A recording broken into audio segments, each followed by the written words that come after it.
তাহলে আমরা বারবার রাষ্ট্র বানাইছি কারণ আমার আগের অবস্থানটা আমার ভালো লাগে নাই। আমার কাছে মনে হয়েছে যে স্ট্যাটাস কোটা আমার উপর জুলুম করতেছে, আমি মজলুম, আমাকে একটা লড়াই করতে হবে। কিন্তু এটা কিসের ভিত্তিতে লড়াই, সেই লড়াইটা আবার আমার কাছে পরিষ্কার না। তো এই কালচারাল ফাইটটা না বোঝার কারণে যেটা হয়েছে যে যেই রাজনীতিটা যেই দেশে হবার কথা না, সেই রাজনীতিটা সেই দেশে প্রতিষ্ঠিত হয়েছে। আপনি চিন্তা করে দেখেন, বাম লড়াই, বাংলাদেশের ডমিনেন্ট কিছু ন্যারেটিভ আছে দেখবেন যে পাকিস্তান দ্বিজাতিতত্ত্বের উপরে ভিত্তি করে পাকিস্তান রাষ্ট্র সৃষ্টি ভুল ছিল। বাংলাদেশে বামরা কন্টিনিউয়াসলি এই কথাটা বলে।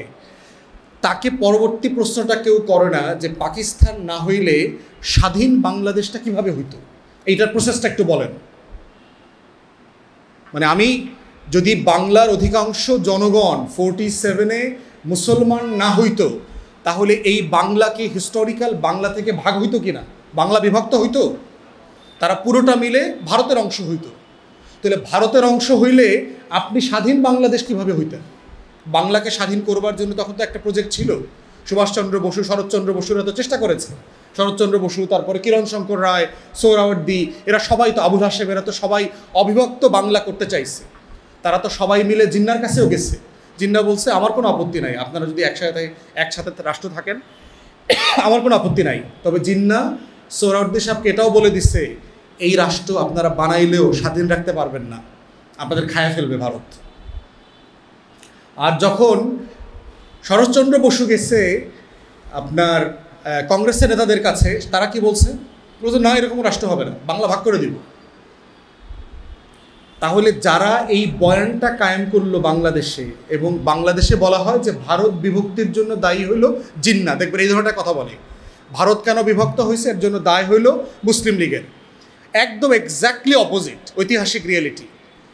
বরং জিন্না চাইছে ক্যাবিনেট মিশন প্ল্যানের পরে যে এই রকম প্ল্যানে আমার কোনো আপত্তি নাই, এবং তিন পক্ষের সামনে, কংগ্রেস নেতা এবং ব্রিটিশদের সামনে উনি 46-এ পাকিস্তানের ম্যাপ ছিঁড়ে ফেলাই দিচ্ছে।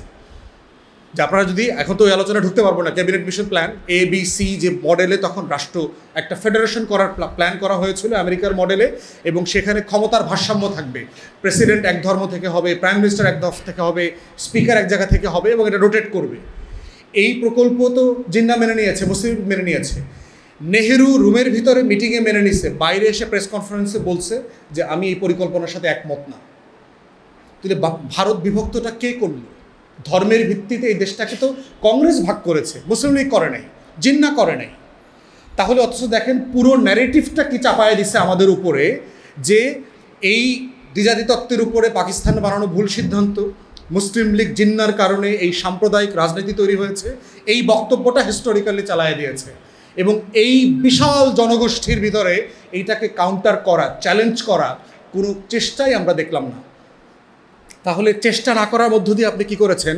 কংগ্রেসের যে ন্যারেটিভ, কংগ্রেসের বক্তব্যটা যেইটা আমরা আমাদের মুখ থেকে এখন বানায় নিতেছি, করতেছি, তাহলে কংগ্রেসের বয়ান যদি আপনারও বয়ান হয়, তাহলে বাংলাদেশ আলাদা স্বাধীন রাষ্ট্র কীভাবে থাকে?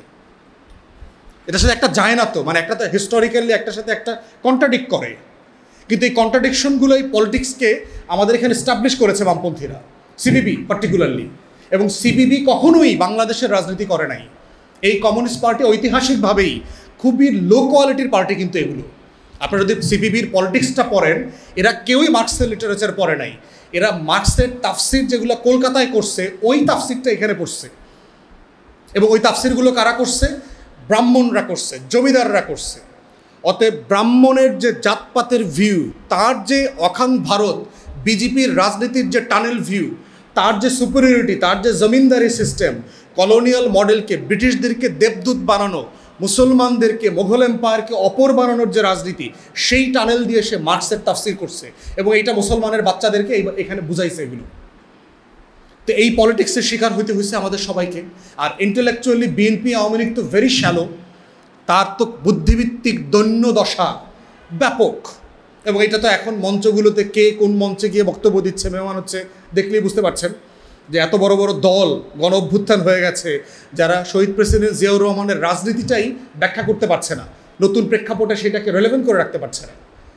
তো সেই যে ন্যারেটিভের পলিটিক্স যেটা আমাদের উপর চাপিয়ে দেওয়া হয়েছে, এই জায়গাটা পরিষ্কার না হওয়া পর্যন্ত আমার এই মাটির একটা রাজনীতি, সুবা বাংলার রাজনীতি, নবাবী আমলের রাজনীতি, সুলতানি আমলের রাজনীতি, আমার যে সোনার বাংলার পিরিয়ড, যেই বাংলা পৃথিবীর সবচেয়ে ধনী অঞ্চল ছিল, আমার মোস্ট প্রসপারাস টাইম, সেই অংশটাকে ব্যাপারে আমাকে গর্বিত করতে দিচ্ছে না।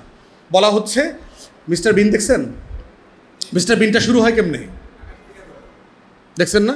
একটা মানুষ হুট করে ধম করে এরকম পড়ে লাইটের মধ্যে দেয়া, এবং সে যা যা করে সেটা ইংল্যান্ডে ব্রিটিশ সোসাইটির মানুষটা এগুলো করে না।